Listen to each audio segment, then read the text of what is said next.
Vamos a leer allí un versículo y a partir de ese versículo vamos a desarrollar una idea fundamental que nos concierne a todos los hombres en esta mañana. Romanos capítulo 3, vamos a leer el versículo 19, donde así dice la palabra de Dios. Pero sabemos que todo lo que la ley dice, lo dice a los que están bajo la ley, para que toda boca se cierre y todo el mundo quede bajo el juicio de Dios. Hermanos, ¿quién no conoce a Job? ¿Quién no conoce la historia de este hombre piadoso? Aquel hombre paciente, aquel hombre que mostró una espera realmente digna de ser reconocida en medio de una gran pérdida en la cual él sufrió, en medio de un gran dolor el cual él sufrió. Y en medio de toda esa pérdida, él se hacía la siguiente pregunta: ¿cómo se justificará el hombre con Dios? En medio de una pérdida, se le ocurre a este hombre hacer esta pregunta: ¿cómo se justificará el hombre con Dios? Esta es una pregunta muy importante verdaderamente para todo ser humano, pero no es una de las preguntas normales que se hacen entre los hombres, ¿verdad? Es raro que un hombre naturalmente se pregunte esto. ¿Por qué las personas, hermanos, van a la iglesia generalmente? ¿Por qué se acercan a la iglesia las personas? Bueno, podemos estar atravesando días duros, días difíciles. Puede estar viniendo en nuestra vida una serie de necesidades que nos asedian, pueden estar acosándonos ciertos problemas, las buenas noticias escasean en nuestra vida, tenemos una visión de nuestro futuro quizás no muy alentador por las cosas que nos están sucediendo en el presente, he sufrido quizás una pérdida familiar, se me ha perdido un familiar. Todos estos pueden ser motivos por los cuales las personas normalmente se acercan a la iglesia. Y algunas o todas estas cosas pueden traer a una persona a la iglesia. Estos dolores me traen hacia Dios y quisiera encontrar solución a estos problemas que tengo ahora en Dios. A ver si Dios me ayuda. Vengo en pos de la ayuda de Dios. ¿Esto será normal en un ser humano? ¿Buscar a Dios en medio de sus problemas? Sí. Esto es algo normal en los seres humanos. Pero lo que no fue normal fue lo que hizo Job, que en medio de su gran problema, en medio de su gran dolor, a causa de su gran pérdida, él fue a preguntar a Dios: ¿cómo puede un hombre aparecer justo, recto delante de ti? No es una pregunta normal en medio de la situación de un hombre así. En otro momento sí, pero ahora tengo unas cuestiones más apremiantes que estar preguntándome esto. Lo que sabemos y queremos y buscamos ahora de Dios tiene que ver con estos asuntos diarios, con las luchas que estamos teniendo cada día. Mi trabajo, mis deudas, mi matrimonio, mis necesidades. Yo estoy pidiendo a Dios que me oiga. Estoy pidiendo a Dios que me ayude, mi matrimonio, que me ayude en todas las cosas que me hacen falta. Pero ¿cómo ser justo ante Dios? ¿Para qué sirve? ¿Qué relevancia tiene esto ahora para mí? ¿Me va a resolver esto o me va a servir de algo en todos los problemas que yo estoy pasando y tengo encima? Yo quiero mejor escuchar y saber cómo Dios me ayudará para poder salir de todas estas cosas. Pero en orden de prioridades, ¿será eso lo primero que Dios quiere que nosotros busquemos?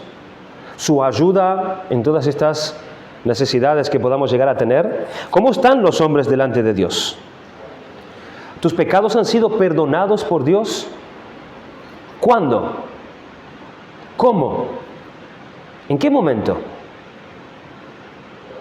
¿No creen que primero nos interesa saber esta cuestión? ¿Cómo será declarado justo un hombre delante de Dios? Porque esto es lo que hace toda la diferencia para Dios. Si yo soy o no justo ante Dios. Porque si no puedo estar ante el Dios juez de toda la tierra como justo y limpio, ¿qué derecho tengo yo? ¿Qué tengo que hablar? ¿Qué le puedo decir a Dios? ¿De qué me voy a quejar? ¿Qué puedo pedir al Señor? Les doy un ejemplo. Suponte que tú cometes una falta grave en tu trabajo. Tú has violado las reglas de tu trabajo. ¿En dónde? En que un día tú no apareces en el puesto de tu trabajo. Un día tú no das explicación, tú no avisas y simplemente tú faltas a tu puesto. Y resulta que sin avisar, al otro día tú tampoco vas. 2 días. ¿Sería normal que tú llegaras al día siguiente y te pones a hablar con el jefe de las próximas vacaciones? ¿Sería eso normal? ¿O sería algo normal que tú vengas y pidieras algún permiso para otro día faltar? ¿O revisar tu salario porque tú quieres un aumento de sueldo? ¿O tratar tus cuestiones particulares? ¿Sería normal eso? No, ¿verdad? Primero tendrás que dar explicaciones. Primero tendrás que aclarar y dar explicaciones acerca de esa cuestión que tú faltaste 2 días. Porque tienes un problema con tu jefe y has violado las reglas del trabajo y tú debes responder a eso. Y después lo otro, sí. Pero primero lo primero. Así, todos nosotros vivimos en un mundo que ha sido creado por el único Dios vivo y verdadero, que además gobierna en toda su creación, y todo esto le debemos. Antes que nada, debemos el conocerle a Él. También debemos la adoración a Él. Debemos el amor a Él y solamente a Él. Le debemos el servicio total a Él y solamente a Él, y le debemos a Él la obediencia total. Además, Él es nuestro legislador. Él nos ha dado mandamientos para que podamos expresarle a través de nuestra experiencia, de nuestra obediencia, nuestro amor hacia Él. ¿Cuáles son las reglas que marcan nuestra relación en la familia? ¿Cuáles son las reglas que nos marcan nuestra relación con el prójimo? ¿Cómo quiere Dios que nosotros vivamos delante de Él? Dios tiene normas, Dios tiene mandamientos para nosotros. Siendo y conociendo a Dios así, viene la pregunta entonces: ¿cómo estoy yo delante de Dios? ¿Puedo yo aparecer sin culpa ni mancha alguna delante de Él? ¿Vivo y he vivido siempre conforme a todas las reglas que Él me ha mandado a mí? ¿Qué tiene que decir y hacer Dios conmigo? ¿Estoy, así como hemos dado el ejemplo del jefe, en algún problema con Dios? Siendo consciente de esta relación con el Dios de los cielos, tiene con cada uno de nosotros, como criaturas suyas, el cómo ser justificado ante Dios. No dejará Dios a un lado, aunque ahora estemos pasando por tiempos de dificultades.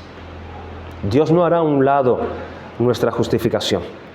El cómo es Dios y la relación que tiene con cada uno de nosotros hace que nuestra pregunta entonces sea esencial. ¿Qué dice Dios, nuestro Creador, nuestro legislador, nuestro juez, acerca de nosotros? ¿Qué tiene Él para decirnos? Él es quien nos creó y quien nos conoce íntimamente todas nuestras partes de nuestra alma, de nuestra vida. Él es quien nos dio las reglas para nuestra vida. ¿Y qué ve Dios? ¿Y qué dice Dios de nosotros? Nuestros versículos, allí en el versículo 19 que hemos leído de este capítulo 3 de Romanos, es la conclusión de cuanto venía diciendo el apóstol acerca de esta cuestión. ¿Qué dice Dios acerca del hombre? ¿Qué dice Dios acerca del hombre? En esta carta el apóstol quiere abordar cómo un hombre puede ser justificado delante de Dios. ¿Qué son esas buenas nuevas de salvación que Dios quiere traer al ser humano? Pero para ver la relevancia de esto, primero él aclara qué dice el Dios Santo, qué dice el Dios justo y verdadero, nuestro Creador y legislador, acerca de nosotros. ¿Estás preparado para saber lo que Dios dice acerca de ti? ¿De lo que dice acerca de todos nosotros? Porque la ley de Dios con la que somos evaluados requiere que toda boca se cierre y todo el mundo quede bajo el juicio de Dios. La ley de Dios debe llevar a todos a tal convicción de pecado, a una conciencia tal de maldad, que nadie se atreva a decir palabra alguna delante de Él. Y esto debe ser con todos y absolutamente todos y cada uno de los hombres del mundo. Imagínate a dos niños, dos hermanitos, que son culpables delante de su padre por algo que ellos hicieron. Los dos son culpables, pero hay uno de ellos que habla y habla y habla y trata de ser justificado ante su padre. Pero resulta que hay otro, el otro está callado, bajo el peso de la culpa de lo que él hizo. Esto es lo que dice Dios de nosotros y en este versículo 19 de este capítulo 3 de Romano. Hay muchos que hablan demasiado delante de Dios, el juez y legislador, y hablan para excusarse a sí mismo, que sus pecados no son tantos, que no son tan graves, que también otras personas lo hacen, que eso no es para tanto, que esto no es para sentirse tan culpables, que eso no es suficiente motivo para sufrir una condenación en el infierno. Hablan y hablan, como este muchacho delante de su padre. Pero Dios afirma que ante su ley nadie puede justificarse a sí mismo. Todos quedan bajo la culpa de sus transgresiones y todos tienen que estar bajo la condenación de su juicio. Y no hay excepción. Toda boca debe cerrarse ante el Dios supremo. Pero es habitual que el hombre en su dureza e ignorancia se justifique a sí mismo, se esté justificando a sí mismo siempre y además hable de sus derechos, él hable de sus necesidades a Dios y de las injusticias que no merece y quiere que Dios le ayude. Quiere que Dios vaya y le saque de sus problemas y le saque de los aprietos que él tiene, aún estando bajo el desagrado y aún estando bajo la maldición de Dios. Esto tratan de justificarse a sí mismo con ideas acerca de la ley de Dios. Este Dios no es tan santo. Este Dios no es tan justo. Es un legislador y un juez que no se la está tomando tan en serio. Que al final de todo Dios reunirá a todos nosotros y su misericordia y su amor nos dejará entrar todos en su reino. O tienen ideas acerca de sí mismos más elevadas de lo que deberían ser, que ellos no son tan merecedores de una condenación de un Dios como este. Todo esto les lleva a hablar demasiado delante del juez. Tenemos que llegar a la conclusión de que nosotros ante Dios no podemos sino estar con la boca cerrada. Estar con la boca cerrada por la conciencia de la culpa de haber violado la ley de Dios y de haber perdido absolutamente todos nuestros derechos ante nuestro Creador.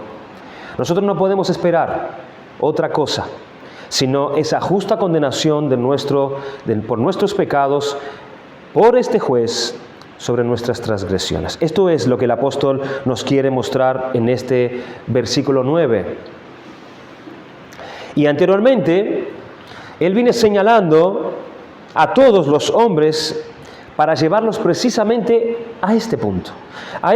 Y para ello, él empezó en Romanos capítulo 1, versículo 18. Vamos a ver algunos puntos solamente acerca de esto. Él viene señalando, él viene llevando a los hombres para que los hombres puedan ver que realmente ellos se encuentran en esta condición. Romanos capítulo 1, versículo 18. ¿Qué razones presenta para que todo hombre tenga que cerrar la boca ante el juicio de Dios? Dice el versículo 18, porque la ira de Dios se revela desde el cielo contra toda impiedad e injusticia de los hombres que detienen con injusticia la verdad. Pablo aquí está reafirmando la resistencia e incluso la enemistad que reside en el corazón del hombre hacia Dios. Este sostiene una postura de rebelión contra su Creador cuando habla de toda impiedad e injusticia de los hombres. ¿Qué significa impiedad? Esta palabra está compuesta por dos palabras, in y piedad. Tenemos que separar esta palabra aquí. La palabra piedad es la traducción de la palabra Eusebeia, donde eus significa bien y sebeia significa ser devoto. Entonces es alguien que es devoto al bien, ¿verdad? Es devoto hacia el bien. Denota aquella piedad que es caracterizada por una actitud en pos de Dios. Es alguien que hace aquello que es agradable a Él. La persona piadosa es la que teme a Dios, es la persona que tiene reverencia ante Dios, significa ir en la dirección de Dios, ir hacia Dios, siempre en busca de Dios. La palabra piedad siempre es relacionada con Dios. Es una consideración engendrada por una nueva relación que tiene esa persona con Dios. Todo esto y más encierra la palabra piedad.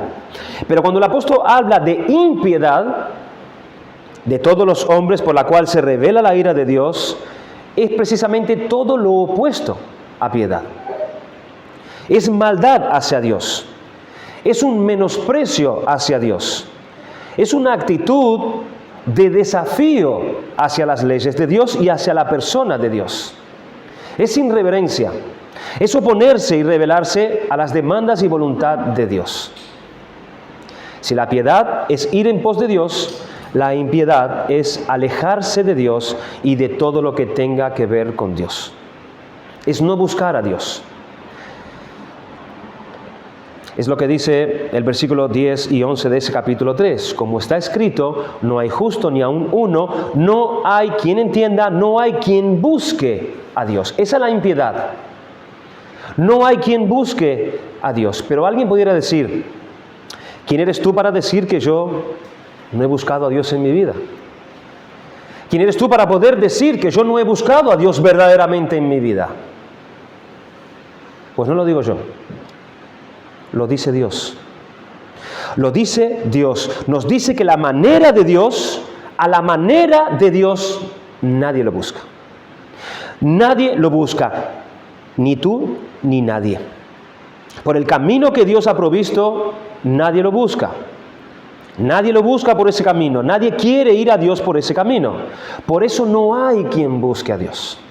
No hay quien busque a Dios, sino que dice Isaías 53:6, todos nosotros nos descarriamos como ovejas, cada cual se apartó por su camino, por su propio camino.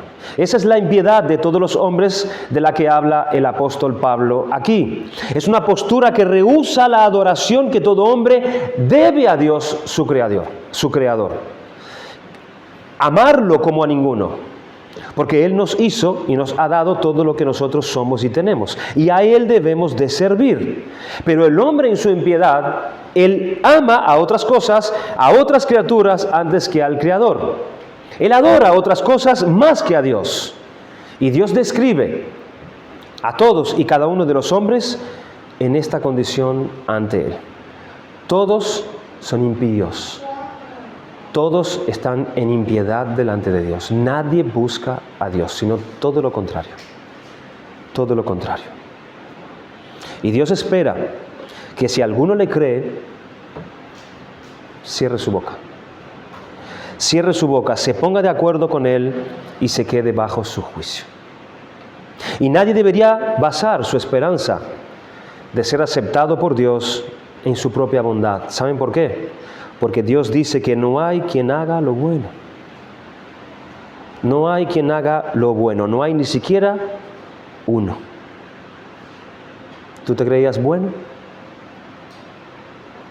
No hay ni siquiera uno delante de Dios. Todos se desviaron, a unas se hicieron inútiles. ¿Inútiles para qué? Inútiles para hacer algo bueno que le agrade a Dios. Todos se desviaron. Pero esta resistencia y esta enemistad que todos y cada uno de los hombres tiene hacia Dios, también es manifestada por medio de la injusticia. Esta es la postura hacia la ley de Dios. La impiedad es la postura hacia Dios, hacia la persona de Dios. La injusticia es la postura hacia la ley de Dios, hacia la voluntad de Dios, que el hombre no la considera, el hombre no la tiene en cuenta, porque no le interesa, tiene sus ideas y sus opiniones acerca de la ley de Dios y vive su propia vida como si Dios nunca le hubiese dado una ley para que la cumpliera. es una vida injusta, es una vida de injusticia y quiere hacer su propia voluntad. Es la impiedad que mencionamos antes, que impera en el corazón humano en forma de injusticias. Ambas posturas representan al pecado en su totalidad.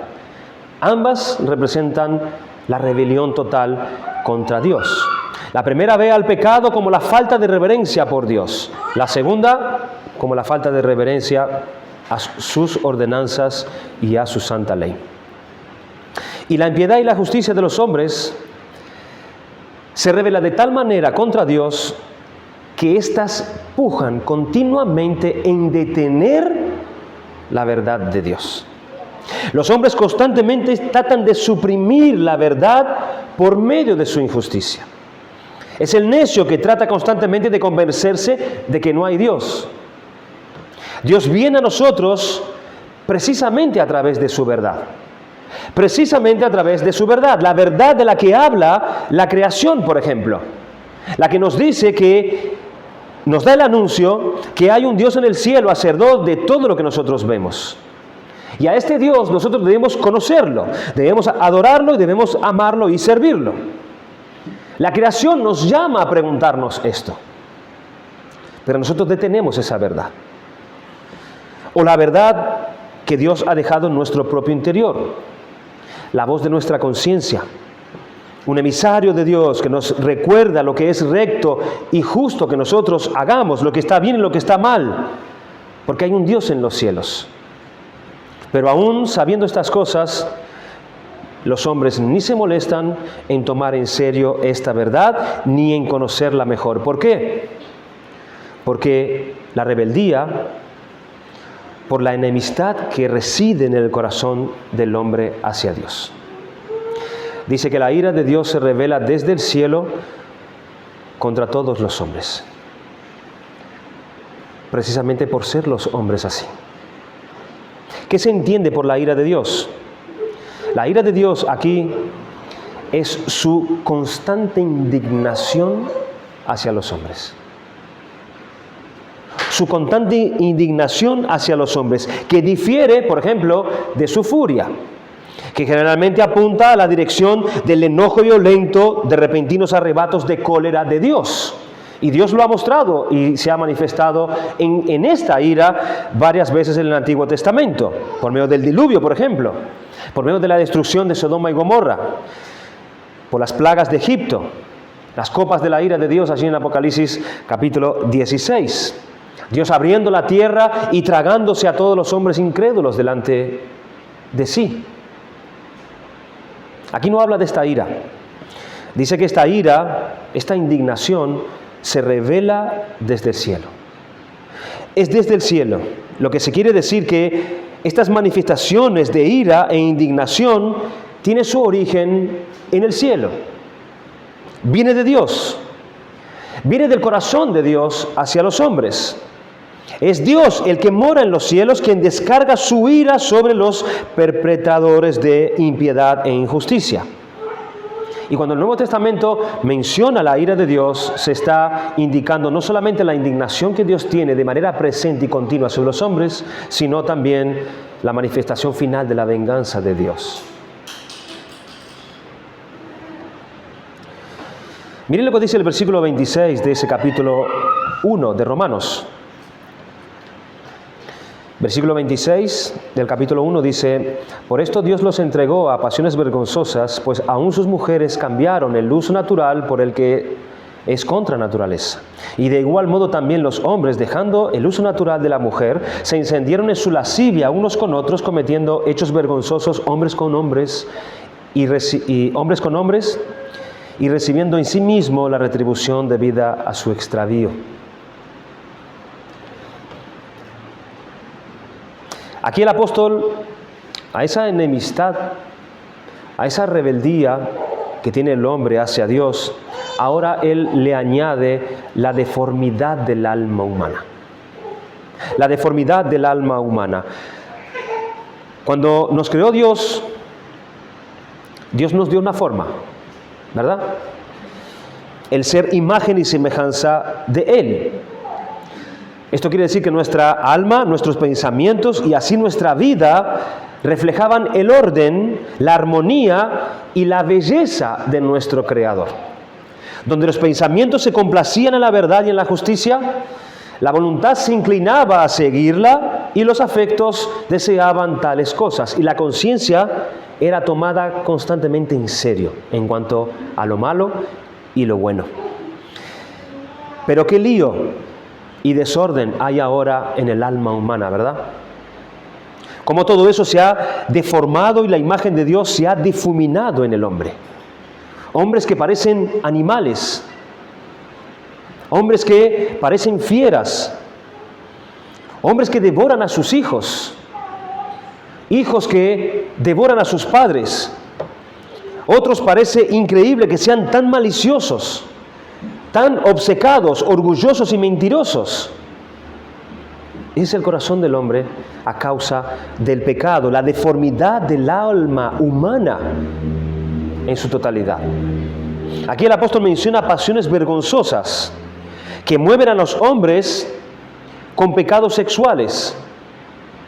Es decir, las pasiones son las que gobiernan al hombre. En lugar de ser gobernadas, están sueltas y así los hombres cometen hechos vergonzosos, perversos y dañinos. Ya no es la imagen de Dios la que damos, en absoluto, porque somos totalmente pecadores. Ahora, con todo esto en nuestra vida, ¿vamos a ir ante Dios a ponernos a hablar y a justificarnos con lo que hacen otros? ¿O pedirle que resuelva mis problemas? ¿No sería más propio que yo cerrara mi boca ante el juicio de Dios, ante este panorama, y buscar el que voy a hacer con Dios, viendo que mi alma está totalmente deformada y salpicada de toda maldad? Miren el versículo 5 del capítulo 2, el apóstol le añade algo más a esta condición del hombre, es decir, la oscuridad. Capítulo 2, versículo 5 dice: pero por tu dureza y por tu corazón no arrepentido atesoras para ti mismo la ira para el día de la ira y de la revelación del justo juicio de Dios. Esta oscuridad en la que está el alma es que ella no puede discernir en absoluto el bien. En absoluto. Tiene una dureza completa en su corazón. Y por eso ella no se vuelve y por eso ella no cambia para buscar a Dios. Esto se debe a la ceguera en la que está su alma. Está en una oscuridad, está en una dureza tal que ella no puede percibir cuál es el bien que tiene que buscar.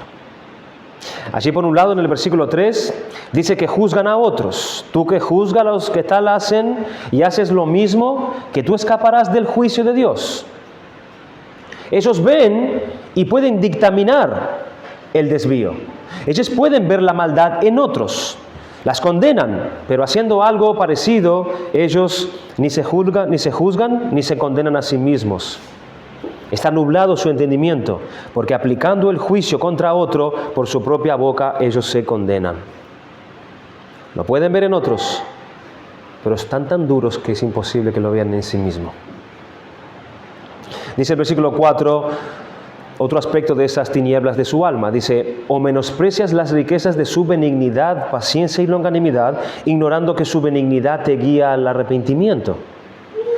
Es decir, disfrutas, recibes todos los beneficios de las bondades de Dios que Dios imparte, la familia, los bienes, eres librado de cuantos males, de accidentes, de peligros, todo lo cual te lleva a darle gracias a Dios, pero ni aún estas muestras de la bondad de Dios lo mueven a conocer a Dios, lo mueven en ir a adorar a Dios, en reconocer la bondad de Dios, en amar y servir a Dios, sino que él sigue su camino y su vida a su manera.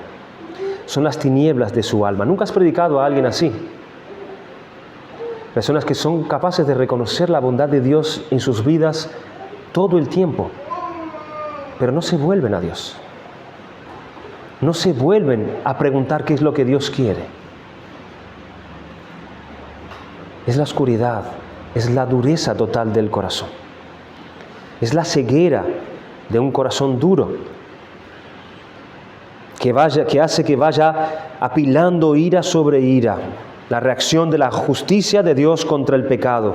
Cada día que sigue en ese camino va añadiendo más y más flechas contra él. Así lleva acumuladas muchas flechas durante todos los años de su vida. ¿Se imaginan cuántas? Flechas que serán dirigidas todas contra su propio cuerpo y alma, que Dios disparará en el día de la revelación de su ira. Todos los años de su vida, por su camino obstinado, ha estado preparando flechas para añadir dolor para cuando Dios decida pagarle conforme a sus hechos. ¿Qué más dice Dios de todos los hombres? Por estar así, ¿cómo se encuentran ellos delante de Dios? El versículo 23 del capítulo 3 dice, versículo 23 del capítulo 3, por cuanto todos pecaron y están destituidos de la gloria de Dios. Es decir, no hay distinción para el Señor. Todas las personas han pecado y no alcanzan o no están alcanzando y nunca alcanzarán la gloria de Dios. Cuando el hombre transgredió el mandamiento de Dios, él perdió totalmente sus anteriores bendiciones, específicamente la aprobación de él y de allí también la libertad de tener acceso constantemente en la presencia de Dios. Esto es lo que Dios dice y piensa del hombre. Pero si la Biblia es clara, y es verdadera al decir que todos nacemos apartados de Dios, heredando la naturaleza corrompida, caída, y que afectó toda y cada una de las partes de nuestro ser, que espiritualmente estamos muertos y físicamente moribundos delante de un Dios santo y justo, donde somos responsables de nuestros pecados y que nos condenarán al final del camino. Si esto es así, ¿qué puedo hacer? ¿Qué puedo hacer? Si no puedo vivir según las normas de Dios espiritualmente, estoy separado de mi Creador. Y según la Biblia, soy uno de los que vive sin esperanza y sin Dios en este mundo. Hay algo que yo puedo hacer. Muchas personas se vuelcan a buscar la solución de este terrible problema en las religiones. Y el hombre que escribió la carta a los Romanos, que recibió la revelación de Dios en cuanto a la condición verdadera del hombre, escrita aquí en esta carta, es el primero que nos puede decir que toda religión está destinada completamente al fracaso.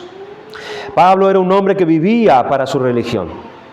Él era intachable conforme a la ley de Dios, un fariseo celoso de sus costumbres, tal así que él perseguía a los cristianos, pensando que le hacía un favor a Dios. Él era hebreo de hebreos, de la tribu de Benjamín. En cuanto a la ley, él era irreprensible, intachable. En resumen, Pablo había sido un hombre profundamente religioso a lo largo de toda su vida y había practicado la religión con suma sinceridad y entusiasmo, seguramente como ninguna persona en este mundo. La religión de Pablo, basada, según pensaba él, en la palabra de Dios, era algo en lo que creyó con todo su corazón. Pero Pablo llegó a comprender que la religión le había fallado porque no lo había conducido a una relación verdadera y viva con Dios. Él lo pudo reconocer. Las religiones solo son el intento que el hombre hace para poder justificarse a sí mismo delante de Dios. Pero lo que enseña la Biblia desde el principio hasta el final es que ese intento siempre ha fracasado. Siempre ha fracasado. ¿Por qué las religiones no nos pueden llevar a Dios? Porque las religiones precisamente proporcionan otro camino aparte del que Dios ha proporcionado para llegar hasta Él. Por eso fracasa. Y como Dios ha establecido una sola religión, es decir, un solo camino que nos lleva al cielo, entonces los demás caminos y todas las religiones del mundo, fuera de la establecida por Dios, nos llevan al infierno. Las personas se preguntan, ¿por qué hay tantas religiones en el mundo? ¿Cuál es la verdadera? ¿Cuál es la verdadera? Algunos que tuercen las Escrituras dicen que todas las religiones al final nos llevan a Dios, que al final todos adoramos al mismo Dios y que todas nos llevan a Él. Pero ¿eso es lo que dice la Biblia? El camino que al hombre le parece derecho, pero su fin es camino de muerte, dice en Proverbios capítulo 14, versículo 12. Eso no es lo que declara la Biblia, sino que la Biblia declara que todos estamos perdidos, que todos hemos pecado contra Dios, todos estamos condenados bajo su palabra y que es Dios quien debe hacer algo por nosotros. La palabra religión es una palabra clave para poder entender esto. Viene de dos palabras en el latín. Es la palabra re y la palabra ligare, que significa volver a ligar, volver a atar, religare, religión. La religión se ocupa de la necesidad más profunda del hombre, que es la de volver a atarse con Dios, a atar a Dios. Es solo cuando el hombre está atado de nuevo con Dios que llega a conocer la plenitud completa. Así como Agustín de Hipona dijo hace mucho tiempo: nos has hecho para ti y nuestro corazón está inquieto hasta que no descanse en ti. Por eso las falsas religiones no llevan a Dios, porque no te ligan de vuelta con Dios, no te atan de vuelta con Dios, no pueden volverte a atar con Dios, no te pueden volver a religar al hombre con Dios. ¿Por qué? Porque son falsas. Por eso necesitamos la verdadera religión que nos lleva de nuevo a Dios.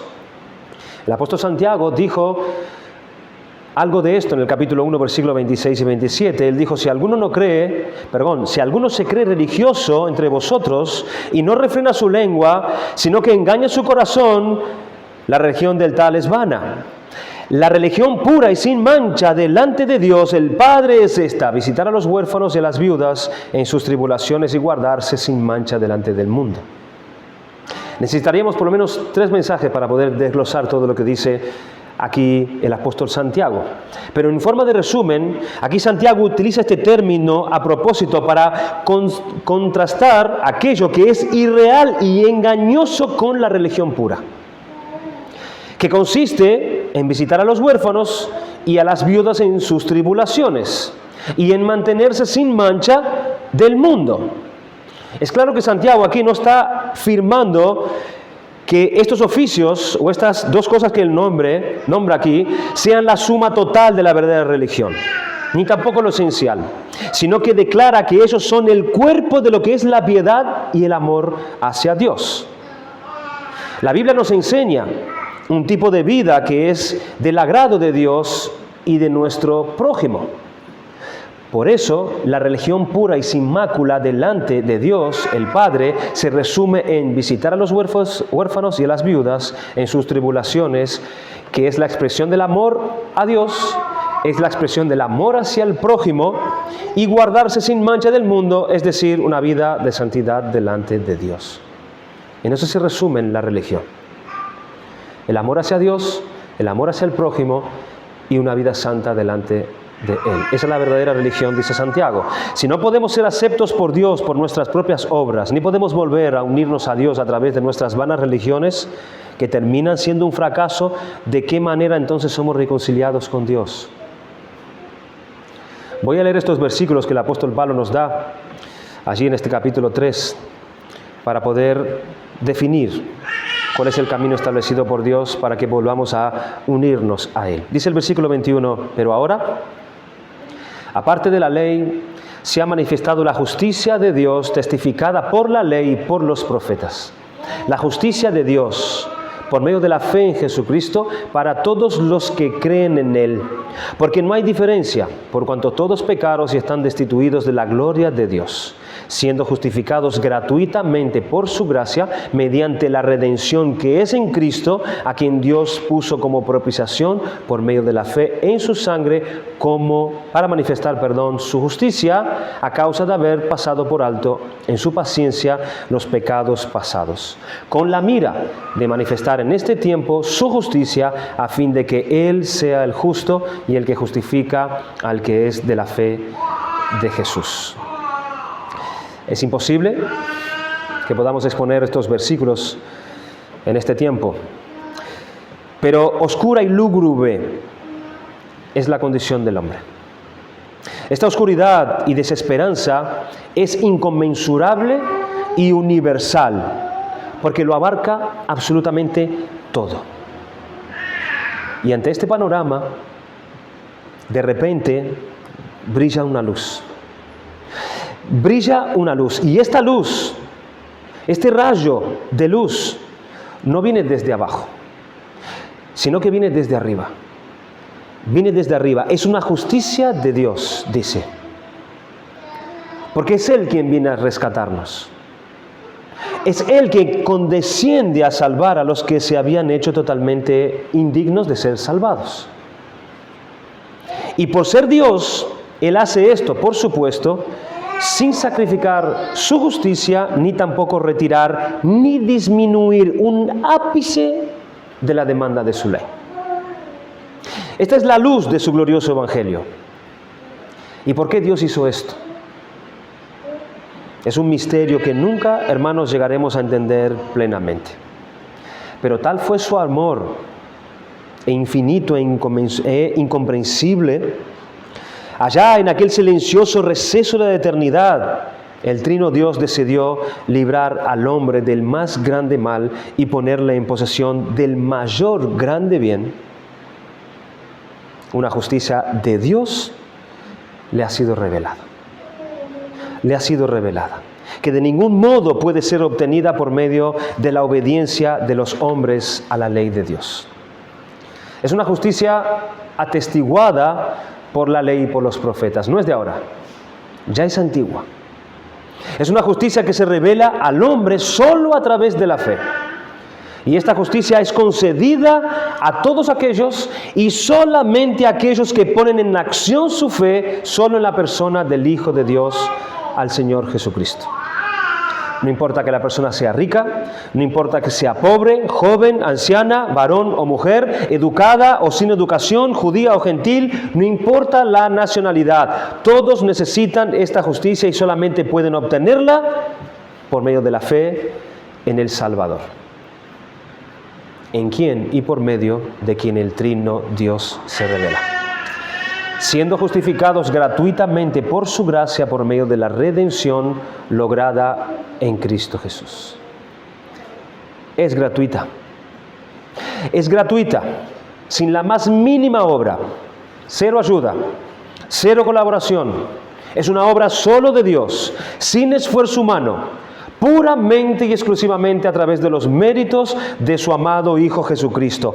El verbo justificar significa declarar justo a alguien.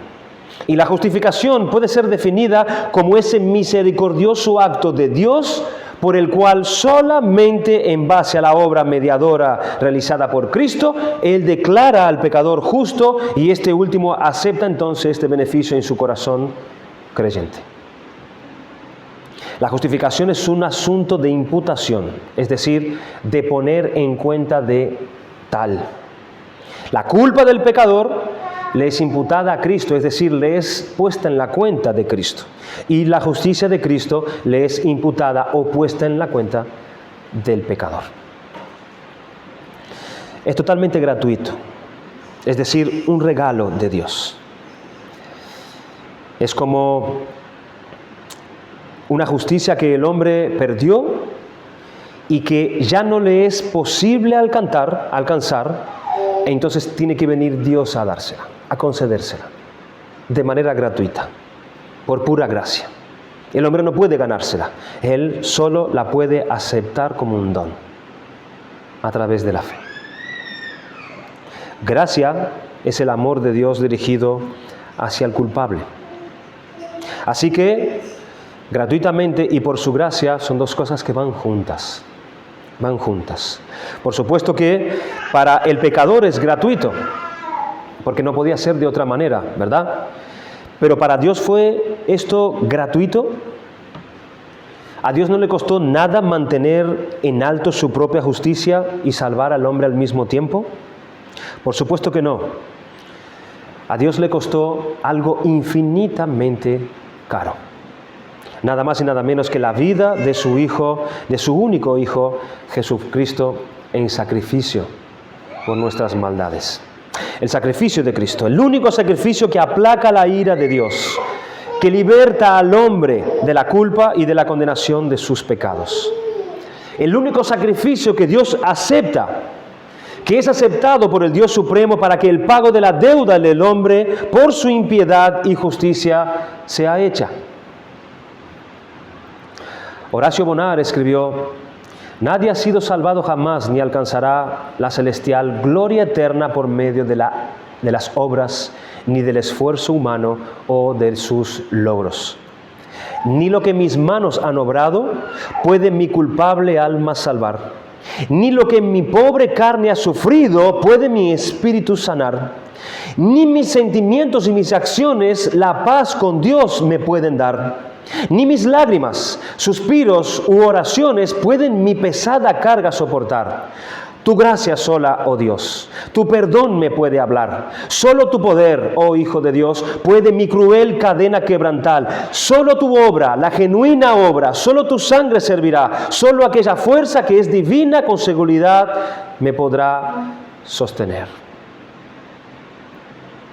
Como resumen, se puede indicar al fin que la justificación, según la señala el apóstol Pablo, no es de ninguna manera la obra del hombre.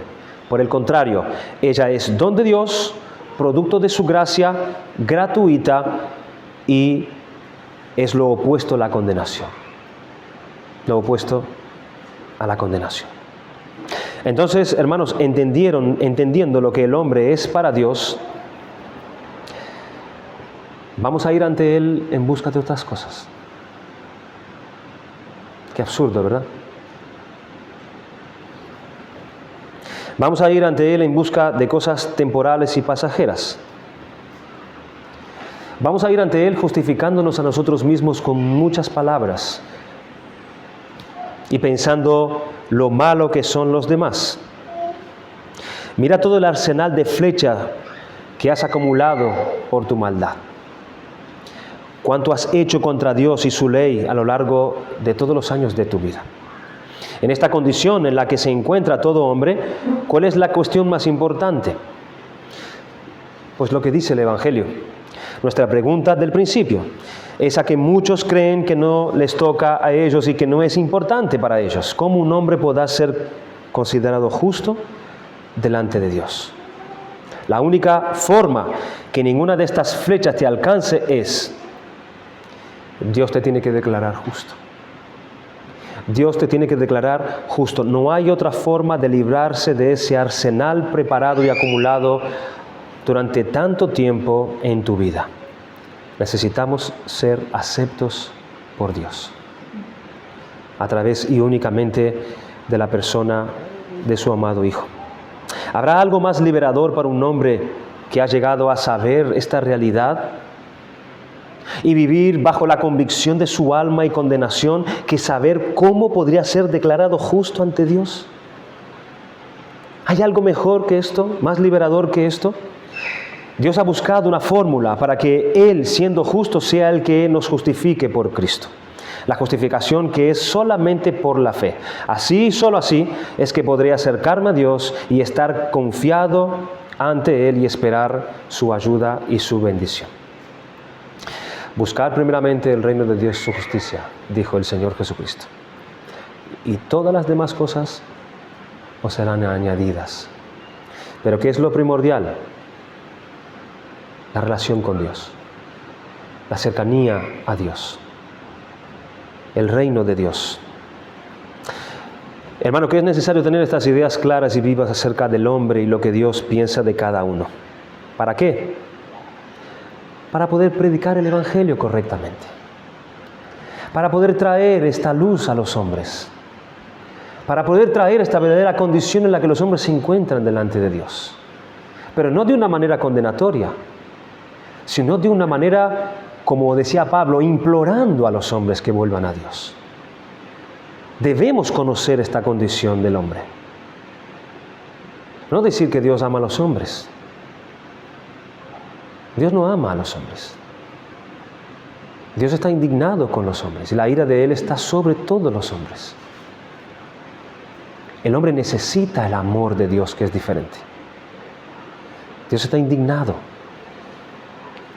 No podemos predicar un falso evangelio, sino llevarle a los hombres para que ellos vean lo esencial. ¿Cómo se podrá justificar un hombre delante de Dios? Porque la condición del hombre ante Dios es de estas verdades importantes en el cuadro de la justificación por la fe, que nos ayuda a entender su lugar tan destacado. Cuando Cristo vino al mundo, su mensaje principal fue: todos están mal. Todos están mal, cada uno de ustedes están mal y todos necesitan arrepentirse y volverse a Dios para recibir el perdón de sus pecados. ¿Cambiaremos nosotros el mensaje de Cristo? ¿Cambiaremos nosotros el mensaje del Evangelio? Esto también nos lleva a entender la justificación por la fe, que la justificación por la fe debe llevar nuestra alma para estar más agradecidos a Dios y a disponernos más para servirles y más para obedecerle, porque tú no has ganado nada. Dios te lo ha dado todo por pura gracia. Te ha perdonado tus pecados y cuando tú antes entiendas esto, tu respuesta debe ser una vida más agradecida, de mayor servicio y obediencia delante de Él. Cuando miramos al lugar donde estaban todas estas flechas preparadas contra nosotros por nuestros pecados y ahora no hay ninguna de ellas apuntándonos, sino que en su lugar nos encontramos a un Padre que nos ha tomado para llevarnos a su reino, y vemos a nuestro Señor y Salvador Jesucristo, que fue herido con todas las flechas que nosotros merecíamos por amor a nosotros, que estaban preparadas para mí, pero fueron todas contra Él. Esto nos debería llevar a decir: Señor, ¿qué quieres que yo haga? ¿Qué quieres que haga con mi tiempo, Señor, como hemos visto hoy? ¿Qué quieres que haga con mi vida? ¿Quién soy yo para demandarte algo, Señor? Si todo es por gracia y pura gracia. Hermanos, que el Señor nos ayude y bendiga la predicación de su palabra. Vamos a dar gracias al Señor.